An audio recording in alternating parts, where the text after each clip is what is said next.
Hello everyone, welcome to my YouTube channel. मैं अधितर आप देख रहे हैं मेरा YouTube channel static GK and current affair by Aditya Sinha.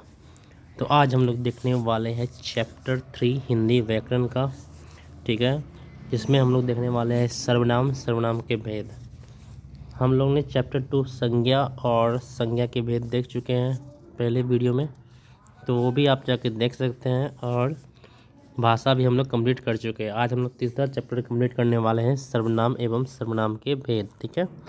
तो चलिए स्टार्ट करते हैं आज का सेशन। पहला है आपका सर्वनाम किसे कहते हैं। सर्वनाम किसे कहते हैं? संज्ञा के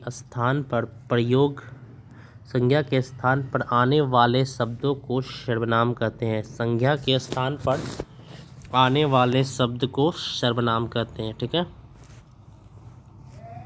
संज्ञा के स्थान पर आने वाले शब्दों को सर्वनाम कहते हैं, ठीक है। नोट: सर्वनाम को संज्ञा के स्थान पर प्रयोग किया जाता है, सही है। सर्वनाम का प्रयोग करने से भाषा सुंदर और स्पष्ट हो जाती है। एक ही सर्वनाम शब्द अलग अलग व्यक्तियों या प्राणियों के लिए बोला या लिखा जा सकता है, ठीक है। जैसे एक एग्जाम्पल लेते हैं, राम आम खाता है। राम आम खाता है, ठीक है।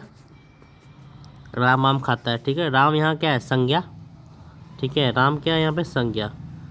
और बार बार आप अगर राम ही एक ही सेंटेंस को आप आगे बढ़ाइएगा, मान लीजिए फिर लिखना है राम किताब पढ़ते हैं या राम खेलने जा रहे हैं, बार बार आप राम का उच्चारण करिएगा तो भाषा अच्छा नहीं लगेगा, ठीक है। इसलिए हम लोग राम की जगह क्या अब पुट करेंगे? वह खेल रहा था। वह खेल रहा था। जैसे राम खेल रहा था, ठीक है। अब राम के जगह हमको क्या पुट करना है? राम के जगह हमको पुट करना है वह खेल रहा था, ठीक है। इसीलिए वह यहाँ क्या है? सर्वनाम, ठीक है। वह क्या है यहाँ पे? सर्वनाम। यह क्या है यहाँ पे? सर्वनाम। नोट: यह वह सर्वनाम है लिखा हुआ है और यहाँ यह सर्वनाम है, ठीक है। आपको हमने क्या समझाया? जैसे हमने समझाया राम आम खाता है। राम आम खाता है, ठीक है। राम आम खाता है समझाया। राम की जगह पे हम क्या पुट कर सकते हैं? सर्वनाम पुट करना है तो वह पुट करेंगे, वह आम खाता है। वह आम खाता है, ये पुट करना है, ठीक है।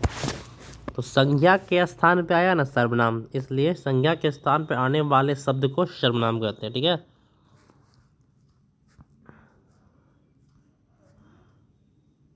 सर्वनाम के 6 भेद होते हैं।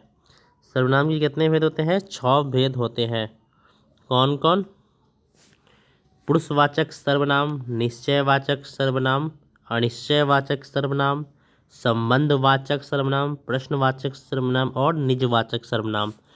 सर्वनाम के कितने भेद होते हैं? सर्वनाम के 6 भेद होते हैं। कौन कौन?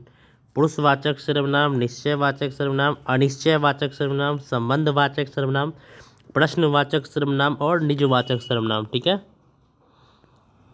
और हमारा कोचिंग चलता है, एक बार अपने बच्चे को यहाँ पढ़ा कर देखें, आदित्य कोचिंग सेंटर में सारा प्रॉपर नोट्स भी आपको प्रोवाइड किया जाता है। क्लास नोट्स मिलता है यहाँ पे। पहला है आपका पुरुषवाचक सर्वनाम किसे कहते हैं। पुरुषवाचक सर्वनाम: जिन सर्वनाम शब्दों का प्रयोग बोलने वाले, सुनने वाले एवं अन्य व्यक्ति के लिए किया जाए उसे पुरुषवाचक सर्वनाम कहते हैं, ठीक है।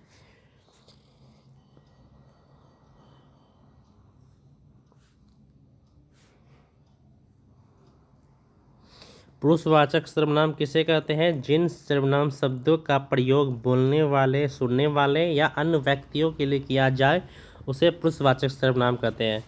अब पुरुषवाचक सर्वनाम के 3 भेद होते हैं। पुरुषवाचक सर्वनाम के कितने भेद होते हैं? 3 भेद: उत्तम पुरुष, मध्यम पुरुष एवं अन्य पुरुष। उत्तम पुरुष, मध्यम पुरुष एवं अन्य पुरुष।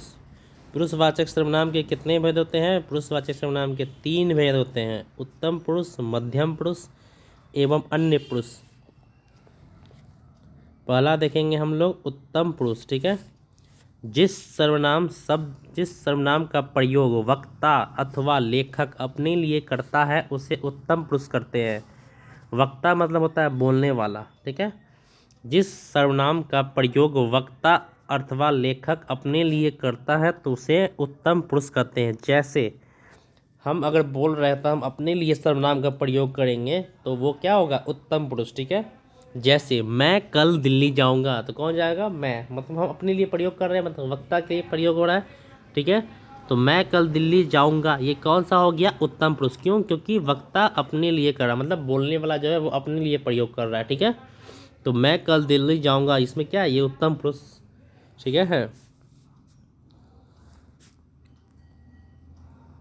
नेक्स्ट है मध्यम पुरुष। जिस सर्वनाम शब्द का प्रयोग सुनने वाले अर्थात श्रोता के लिए किया जाए उसे मध्यम पुरुष कहते हैं। जिस सर्वनाम शब्द का प्रयोग सुनने वाले के लिए किया जाए तो उसे मध्यम पुरुष कहते हैं। जैसे हम सामने वाले के लिए बोलेंगे, सुन रहा है उसके लिए करेंगे सामने वाले, जैसे कोई तुम्हारे पिताजी क्या काम करते हैं, मतलब हम सुनने वाले के लिए सर्वनाम का प्रयोग कर रहे हैं तो ये क्या हो जाएगा आपका मध्यम पुरुष। तुम्हारे पिताजी क्या काम करते हैं, तुम्हारे पिताजी क्या काम करते हैं, ये क्या हो जाएगा आपका मध्यम पुरुष। फिर है आपका अन्य पुरुष। जिस सर्वनाम शब्द का प्रयोग वक्ता या श्रोता किसी अन्य व्यक्ति के लिए किया जाए तो उसे अन्य पुरुष कहते हैं। मतलब न वक्ता अपने लिए करेगा न श्रोता अपने लिए करेगा, तो किसी हम तीसरे व्यक्ति के लिए अगर प्रयोग कर रहे हैं तो वो अन्य पुरुष कहलाएगा। जैसे उन्होंने अपना काम कर लिया, कौन है, उन्होंने, दूसरे को किसी के बारे में बात कर रहे हैं हम, न वक्ता अपने लिए बोल रहा है न श्रोता अपने लिए बोल रहा है, हम किसी तीसरे आदमी के लिए बोल रहे हैं तो वो क्या होगा, अन्य पुरुष सम्मत होगा, ठीक है।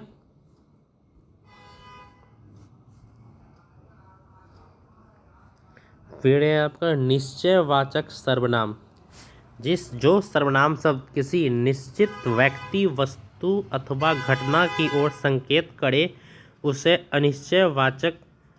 निश्चयवाचक सर्वनाम कहते हैं, ठीक है। निश्चयवाचक सर्वनाम किसे कहते हैं, जो सर्वनाम शब्द किसी निश्चित व्यक्ति, वस्तु अथवा घटना की ओर संकेत करे उसे निश्चयवाचक सर्वनाम कहते हैं। जैसे यह मेरा घर है, यह मेरा घर है, क्या है ये, निश्चयवाचक सर्वनाम है, क्या है, निश्चयवाचक। नीचे तो निश्चित है ना ये इसका घर है। नेक्स्ट है फिर अनिश्चयवाचक सर्वनाम। जिस सर्वनाम शब्द से किसी निश्चित व्यक्ति अथवा वस्तु का बोध न हो, क्या हो, न हो, तो उसे अनिश्चयवाचक सर्वनाम कहते हैं। जैसे बाहर कोई खड़ा है, कौन खड़ा है ये पता नहीं है तो ये क्या है, अनिश्चय है, क्योंकि निश्चित नहीं कौन खड़ा है तो ये क्या हो गया, अनिश्चयवाचक सर्वनाम का उदाहरण हो गया, ठीक है। दूध में कुछ गिरा है, क्या गिरा है, कुछ पता नहीं है, तो दूध में कुछ गिर गया है, कुछ पता नहीं है तो ये क्या हो गया, अनिश्चयवाचक सर्वनाम।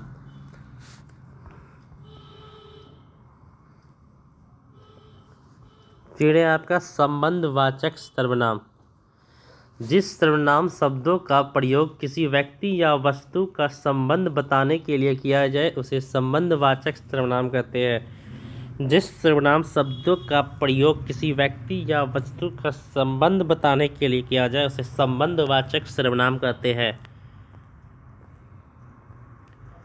जैसे जैसी करनी वैसी बननी, या वही गुड़िया है जैसी तुमने मांगी थी, मैं वही करूँगा जैसा तुम कहोगे, ये सब किसका एग्जाम्पल है, संबंधवाचक सर्वनाम का।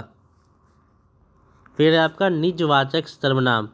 जिस सर्वनाम शब्दों का प्रयोग कर्ता के साथ अपनेपन का ज्ञान कराने के लिए किया जाए उसे निजवाचक सर्वनाम कहते हैं।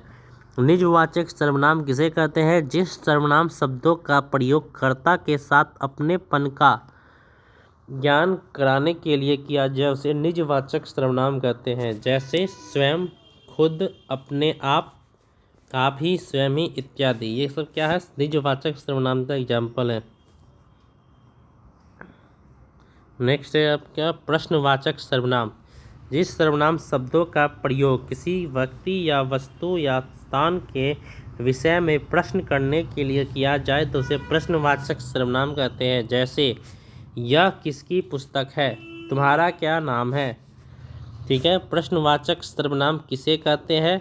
प्रश्नवाचक सर्वनाम जिस सर्वनाम शब्दों का प्रयोग किसी व्यक्ति या वस्तु या स्थान के विषय में प्रश्न कराने के लिए किया जाए उसे प्रश्नवाचक सर्वनाम कहते हैं।